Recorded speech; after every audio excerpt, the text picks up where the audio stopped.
ನಮಸ್ಕಾರ ಸ್ನೇಹಿತರೆ. ಯಡಿಯೂರಪ್ಪ ಬಳಿಕ ರಾಜ್ಯ ರಾಜಕೀಯದಲ್ಲಿ ಮತ್ತೊಂದು ಮಹಾ ನಿರ್ಗಮನವಾಗಿದೆ. ಭಾವುಕರಾಗಿ ಸಿಎಂ ಪಟ್ಟವನ್ನ ತ್ಯಜಿಸಿದ್ದಾರೆ.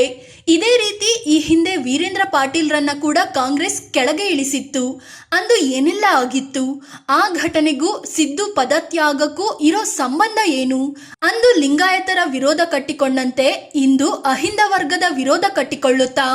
ಎಲ್ಲವನ್ನ ಈ ವಿಡಿಯೋದಲ್ಲಿ ಡೀಟೇಲ್ ಆಗಿ ಹೇಳ್ತೀವಿ. ಅದಕ್ಕೂ ಮುನ್ನ ನೀವಿನ್ನು ನಮ್ಮ ಚಾನಲ್ಗೆ ಸಬ್ಸ್ಕ್ರೈಬ್ ಆಗಿಲ್ಲ ಅಂದ್ರೆ ಈ ಕೂಡಲೇ ಆಗಿ ಪಕ್ಕದ ಗಂಟೆ ಗುರುತಿನ ಮೇಲೆ ಕ್ಲಿಕ್ ಮಾಡಿ.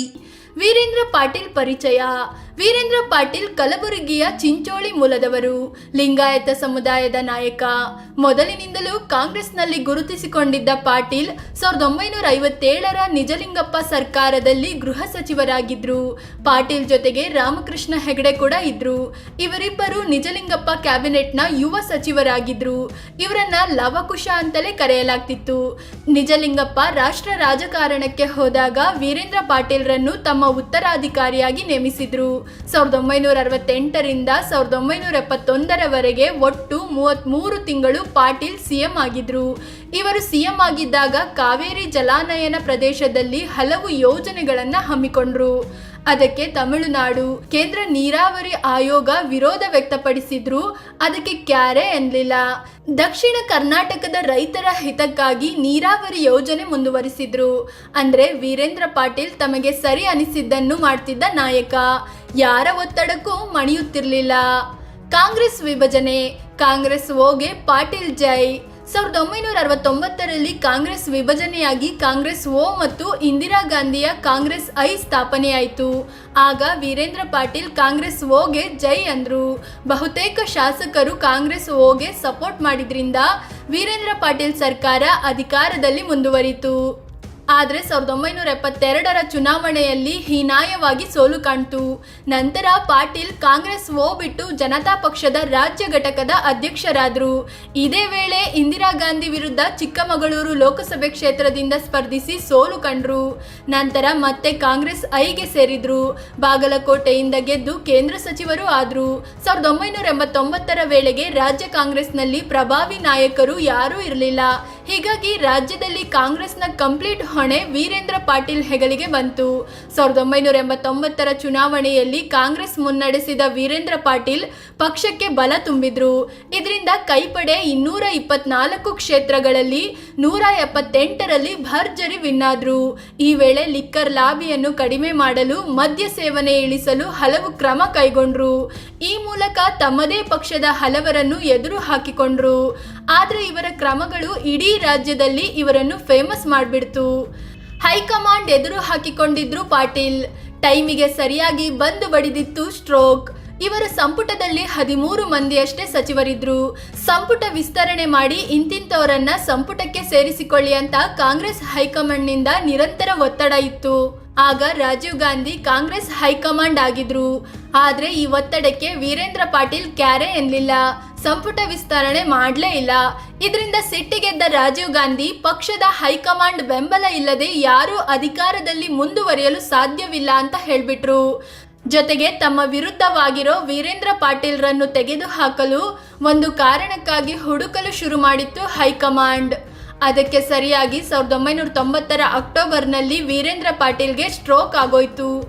ದೇಶದಲ್ಲಿ ರಾಮರಥದ ಗಲಾಟೆ. ರಾಜ್ಯದಲ್ಲಿ ನಡೆದಿತ್ತು ಹಿಂಸಾಚಾರ. ಆಗ ಕೇಂದ್ರದಲ್ಲಿ ವಿಪಿ ಸಿಂಗ್ ಸರ್ಕಾರ ಇತ್ತು.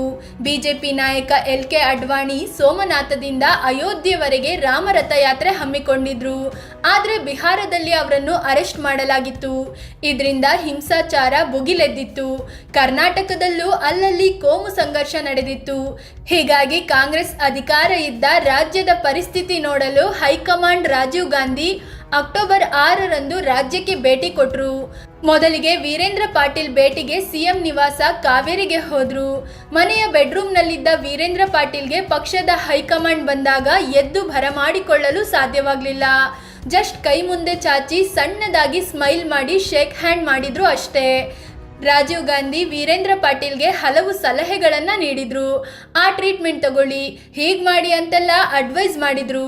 ನಂತರ ಚನ್ನಪಟ್ಟಣಕ್ಕೆ ತೆರಳಿದ ರಾಜೀವ್ ಗಾಂಧಿ ವಾಪಸ್ ಬೆಂಗಳೂರಿಗೆ ಬಂದು ಮದ್ರಾಸ್ಗೆ ಹೊರಟರು. ಆದರೆ ಅದಕ್ಕೂ ಮುನ್ನ ಏರ್ಪೋರ್ಟ್ನಲ್ಲಿ ಪ್ರೆಸ್ ಮೀಟ್ ಕರೆದ್ರು. ಸುದ್ದಿಗೋಷ್ಠಿಯಲ್ಲಿ ಮಾತನಾಡಿದ ಅವರು, ಕರ್ನಾಟಕದಲ್ಲಿ ಮುಂದಿನ 4 ದಿನಗಳಲ್ಲಿ ಸರ್ಕಾರ ಬದಲಾಗುತ್ತೆ. ಪಾಟೀಲ್ ಆರೋಗ್ಯ ಹದಗೆಟ್ಟಿದ್ದು ಅವರಿಗೆ ತುಂಬಾ ತೊಂದರೆ ಆಗ್ತಿದೆ. ಗಂಭೀರ ಸ್ಥಿತಿಯಲ್ಲಿ ಅವರಿದ್ದಾರೆ. ಅವರಿಗೆ ಕನಿಷ್ಠ 1 ತಿಂಗಳಾದ್ರೂ ರೆಸ್ಟ್ ಬೇಕಿದೆ ಅಂತ ಹೇಳಿದ್ರು. ಅಕ್ಟೋಬರ್ 10ಕ್ಕೆಲ್ಲ ಶಾಸಕಾಂಗ ಪಕ್ಷದ ಸಭೆ ನಡೆಯುತ್ತೆ ಅಂತ ಹೇಳಿದ್ರು. ಆಗ ಪತ್ರಕರ್ತರು ಪಾಟೀಲ್ ಅವರಾಗಿಯೇ ಸಿಎಂ ಸ್ಥಾನದಿಂದ ಕೆಳಗಿಳಿಯಲು ಸಿದ್ಧರಿದ್ದಾರಾ ಅಂತ ಪ್ರಶ್ನಿಸಿದ್ರು. ಆಗ ಜಸ್ಟ್ ಸ್ಮೈಲ್ ಮಾಡಿದ ರಾಜೀವ್ ಗಾಂಧಿ ಶಾಸಕಾಂಗ ಸಭೆ ನಡೆಯಲಿ ಬಿಡಿ ಅಂತ ಹೇಳಿ ಹೊರಟು ಬಿಟ್ಟಿದ್ರು. ಮಾಧ್ಯಮದ ಮುಂದೆ ಪಾಟೀಲ್ ಹೇಳಿದ್ದೇನು? ರಾಜೀವ್ ಗಾಂಧಿ ಹೇಳಿಕೆ ಬೆನ್ನಲ್ಲೇ ಮಾಧ್ಯಮಗಳು ವೀರೇಂದ್ರ ಪಾಟೀಲ್ ಬಳಿ ತೆರಳಿದ್ವು. ಆಗ ವೀರೇಂದ್ರ ಪಾಟೀಲ್ ಮುಖ ಸ್ಟ್ರೋಕ್ನಿಂದ ವಾರೆ ಆಗಿತ್ತು. ಮಾತನಾಡೋದು ಕೂಡ ಕಷ್ಟವಾಗಿತ್ತು. ಆದರೂ ಕೂಡ ನಾನು ಸಿಎಂ ಸ್ಥಾನದಿಂದ ಕೆಳಗಿಳಿಯೋದಿಲ್ಲ ಅಂತ ಹೇಳಿಕೆ ನೀಡಿದ್ರು ವೀರೇಂದ್ರ ಪಾಟೀಲ್. ಜೊತೆಗೆ ನಾಯಕತ್ವ ಬದಲಿಸೋದು ಪಕ್ಷದ ಶಾಸಕರೇ ಹೊರತು ಹೈಕಮಾಂಡ್ ಅಲ್ಲ ಅಂತ ರಾಜೀವ್ಗೆ ಸೆಡ್ಡು ಹೊಡೆದಿದ್ರು. ಜೊತೆಗೆ ಶಾಸಕಾಂಗ ಪಕ್ಷದ ಸಭೆ ನಡೆಸಲು ವೀರೇಂದ್ರ ಪಾಟೀಲ್ ಒಪ್ಪಲೇ ಇಲ್ಲ. ಅದೇ ರೀತಿ ರಾಜ್ಯಪಾಲ ಭಾನು ಪ್ರತಾಪ್ ಸಿಂಗ್ ಸಿಎಂ ಇಲ್ಲದೆ ಶಾಸಕಾಂಗ ಪಕ್ಷದ ಸಭೆಯನ್ನು ಅಂಗೀಕರಿಸಲ್ಲ ಅಂತ ಹೇಳಿದ್ರು. ಹೀಗಾಗಿ ಅಕ್ಟೋಬರ್ 10ರಂದು ರಾಜ್ಯ ಸರ್ಕಾರವನ್ನು ಅಮಾನತು ಮಾಡಿ ರಾಷ್ಟ್ರಪತಿ ಆಳ್ವಿಕೆ ಹೇರಲಾಯಿತು. ಪಾಟೀಲ್ ರಾಜ್ಯಪಾಲರಿಗೆ ಪತ್ರ ಬರೆಯುವಷ್ಟು ಕೂಡ ಶಕ್ತಿ ಹೊಂದಿರಲಿಲ್ಲ. ವೈದ್ಯರ ಸಪೋರ್ಟ್ನಿಂದ ರಾಜ್ಯಪಾಲರಿಗೆ ಒಂದು ಪತ್ರ ಬರೆದು ಅದರಲ್ಲಿ ನನಗೆ 103 ಶಾಸಕರ ಬೆಂಬಲ ಇದೆ ಅಂತ ಹೇಳಿದ್ರು. ತಮ್ಮ ಆಪ್ತ ಸಚಿವರೊಂದಿಗೆ ತಮ್ಮ ಬೆಡ್ರೂಮಿನಲ್ಲೇ ಕ್ಯಾಬಿನೆಟ್ ಮೀಟಿಂಗ್ ಕೂಡ ನಡೆಸಿದ್ರು. ತುಂಬಾ ದಿನಗಳವರೆಗೆ ಈ ಹೈಡ್ರಾಮಾ ಮುಂದುವರಿತು. ಆದರೆ ಕೊನೆಯದಾಗಿ ಶಾಸಕಾಂಗ ಪಕ್ಷದ ನಾಯಕನನ್ನು ಆಯ್ಕೆ ಮಾಡದಿದ್ರೆ ವಿಧಾನಸಭೆ ವಿಸರ್ಜನೆಯಾಗೋ ಆತಂಕ ಎದುರಾಯಿತು. ಆಗ ಉಳಿದ ಶಾಸಕರು ಕೂಡ ಪಾಟೀಲ್ ಕೈಬಿಟ್ಟರು. ಹೊಸದಾಗಿ ಕಾಂಗ್ರೆಸ್ ಸರ್ಕಾರ ರಚನೆಯಾಯಿತು. ಎಸ್ ಬಂಗಾರಪ್ಪ ಸಿಎಂ ಆದ್ರು. 1994ರ ಚುನಾವಣೆಯಲ್ಲಿ ಹೀನಾಯ ಸೋಲು. ಪಾಟೀಲ್ರನ್ನು ಕೆಳಗಿಳಿಸೋ ಕಾಂಗ್ರೆಸ್ ನಿರ್ಧಾರ ಪಕ್ಷಕ್ಕೆ ದೊಡ್ಡ ಪೆಟ್ಟು ಕೊಟ್ಟಿತ್ತು. 1989ರಲ್ಲಿ ಲಿಂಗಾಯತ ಮತಗಳನ್ನು ಕಾಂಗ್ರೆಸ್ಗೆ ತರುವಲ್ಲಿ ವೀರೇಂದ್ರ ಪಾಟೀಲ್ ಪಾತ್ರ ತುಂಬಾ ದೊಡ್ಡದಾಗಿತ್ತು.